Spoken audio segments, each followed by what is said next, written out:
बातमी आहे वाडा तालुक्यातील हिल्टन फोर्जिंग मेटल या कंपनीतील कामगारांचे उपोषण समाप्त। कामगार उपायुक्त किशोर दहिफलकर यांच्या यशस्वी मध्यस्थीने कामगारांनी घेतली माघार।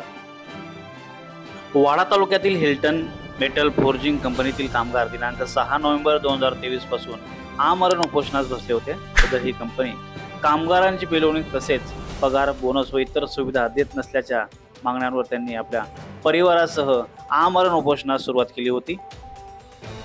हिल्टन मेटल फोर्जिंग या कंपनीत रेल्वेची चाके व इतर लोखंडी वस्तूचे उत्पादन घेतले जाते। या कंपनीत 100 ते 125 स्थानिक मराठी कामगारांसह परप्रांतीय कामगार कंपनीत काम करत आहेत। काल दिनांक 7 नोव्हेंबर 2023 रोजी संध्याकाळच्या सुमारास पालघर कामगार उपायुक्त किशोर दहिफलकर, कंपनी मालक युवराज मल्होत्रा, वाडा पोलीस ठाण्याचे PSI संतोष वागचौरे, घोणसे ग्रामपंचायत उपसरपंच दिलीप पाटील, ग्रामपंचायत सदस्य विशाल गावडे, जिजाऊचे सुरेश भोईर व कामगार प्रतिनिधी यांनी चर्चा केली। त्यानंतर कामगारांना त्यांचा पगार व बोनस येत्या 8 ते 9 नोव्हेंबरपर्यंत मिळेल, तसेच मागील पगाराची थकबाकी व पुढील होणारा कामगारांचा करार याबाबत येत्या 21 नोव्हेंबरला चर्चा करू असे आश्वासन कंपनी मालक युवराज मल्होत्रा यांनी कामगारांना दिले। त्यानंतर कामगारांनी नकार दर्शवत आंदोलन स्थगित करतो असे म्हटले। त्यानंतर उपस्थित मान्यवरांच्या हस्ते कामगारांनी पाणी पिऊन सदर हे उपोषण सोडले। सुविधा भेटत नाही, गेल्या 22 वर्ष झाले कुठलीच सुविधा नाही। 18,000 रुपये पगार आहे आणि 2017 पर्यंत ॲग्रीमेंट केलेलेच नाही आणि PF पण नाही। आज आपण 6 तारखेपासून या ठिकाणी आंदोलन चालू केलेलं आहे। माझं काल रात्री 1 वाजता साहेबांना मी मेसेज केला होता, उद्या कुठल्याही परिस्थितीत तुम्ही मीटिंगला या, आणि त्यानुसार त्यांनी सकाळी सांगितलं होतं मी मीटिंगला येतो, आणि वेळ ठरली सकाळची 2-1 वाजताची ठरली होती, परंतु आपण लेट झालो। 2-3 तास आपण खेळीमेळीच्या वातावरणात चर्चा केलेली आहे आणि जे काही मुद्दे आहेत ते आपले ठरलेले आहेत। आपल्याला जो बोनस आहे 22-23चा तो सरसकट 14,000 रुपयाप्रमाणे मिळणार आहे आणि तो 8 किंवा 9 तारखेला ऑक्टोबर महिन्याच्या पगारासोबत दिला जाईल। ऑक्टोबर 2023चा जो पगार आहे तो 9 ते 10 नोव्हेंबरला मिळणार आहे, पगार आणि बोनस मिळणार आहे। दुसरं, आपलं जे मागचं 15 ते 20 वर्षाचं ॲग्रीमेंट होतं, 2015 ते 2020, यामध्ये काही वर्षाचे रक्कम वाढीव रक्कम दिली नाही असं आपलं म्हणणं आहे। व्यवस्थापनानं तर सरसकट सांगितलं की 19-20 दिलेलेच नाही आम्ही, त्याच्यामुळे त्याचा काही डिस्प्यूट नाही। कामगाराचं म्हणणं आहे की 16-17 आणि 17-18चं दिलं नाही, तर आपण मॅनेजमेंटला हे सांगितलेलं आहे की तुम्ही त्या महिन्यातले कामगारांचे सॅलरी स्लिप पहा, बँकेत नेट पेमेंट केल्याचं ते स्टेटमेंट काढा, हा एक भाग झाला। आणि परत 1/4/2020 ते आजपर्यंत आणि मागचे ते राहिलेले वर्ष असं मिळून आपल्याला पुढचं ॲग्रीमेंट करण्यासाठी तुम्ही तयारी करा। तर मॅनेजमेंटनं एक 8-10 दिवस अवधी द्यायची विनंती केलेली आहे। त्यानुसार आपली पुढील बैठक 21 तारखेला होणार आहे आणि 21 तारखेपूर्वी मॅनेजमेंट त्यांचं रेकॉर्ड तपासेल आणि 21 तारखेला आपल्याला पुढच्या कराराची राहिलेला पिरियड किंवा पुढचा करार आजपासूनचा याबद्दल बोलणी करून फायनल करायचं आहे। कामगारांची विनंतीनुसार मॅनेजमेंटनं मान्य केलेली आहे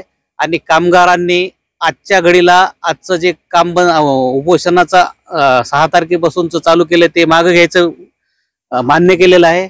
परंतु मॅनेजमेंटनं सुद्धा एक गोष्ट करायची की ज्या तारखेला त्यांनी वादा केलेला आहे त्या तारखेला त्यांनी ॲग्रीमेंट करावं, अंतिम करावं, पुरा कामगारांवर आंदोलन करण्याची वेळ येऊ नये। आज तक मैं 18-20 साल तक मैंने अपने लेबर को हमेशा अपना परिवार समझ के ही रखा है।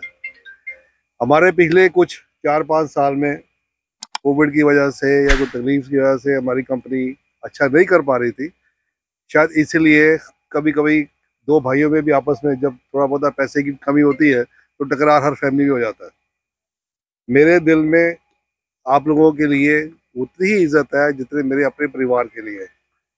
आप विश्वास रखो, मैं पूरा जोर लगाऊंगा और अपन अच्छे से अच्छा, जो हमारे आज से 10 साल पहले जो हमारा टाइम हुआ करता था, यहाँ 250 आदमी काम करता था, दुनिया भर के काम चलते थे, हम वो टाइम वापस लाएंगे। हमें तुम्हारी ज़रूरत है और तुम्हें हमारी ज़रूरत है। लेकिन मैं ये नहीं बोलता हम और तुम, मैं ये बोलता हूँ हम दोनों एक ही परिवार के। कभी ज़िंदगी में सोचो मत कि कोई मैं या एज ए मैनेजमेंट कोई आपका अनड्यू एडवांटेज लेगा।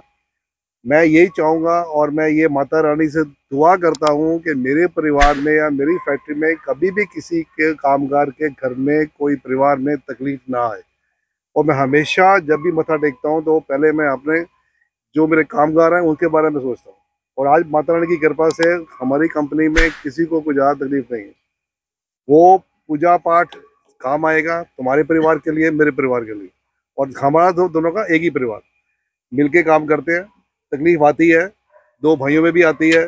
जब पैसे नहीं होते तो हाथ भी कहता है मेरे को नहीं मिला, मेरे को नहीं मिला, सब अपना अपना हिसाब मांगने लगते हैं। दुआ करो, आप ये समझो कि आप अगर सब लोग मिलके भगवान से दुआ कंपनी के लिए, तो आप समझ लो कि कंपनी कहाँ से कहाँ पहुँच जाएगी। और मैं तुम्हारे साथ हमेशा रहूँगा, जब तक मैं जिंदा हूँ मैं तुम्हारे साथ रहूँगा। और अपने को दोनों को समझ के चलना है। एक साइड ना मैं सोचूंगा ना एक साइड तुम सोचोगे। तुम्हारे परिवार है, तुम्हारे बच्चे हैं, वो भी बड़े होंगे, कल को बच्चे बड़े होंगे, कल बच्चों की कोई तकलीफें होती हैं, कुछ पढ़ाई है।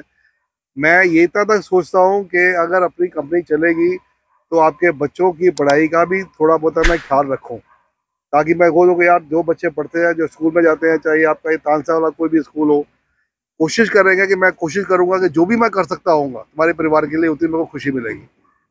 आप मेरी बहनों की तरह हो। मैं क्लियरली बोलता हूँ कि हम एक परिवार की तरह है। कोई किस तरह की अनबन नहीं होनी चाहिए, कोई दिमाग में गलत नहीं रखो बिल्कुल भी। सिर्फ आप दुआ करो, फले कंपनी फले, ये मेहनत करें, मैं धंधा लेके आऊँ तो मिलके काम करेंगे।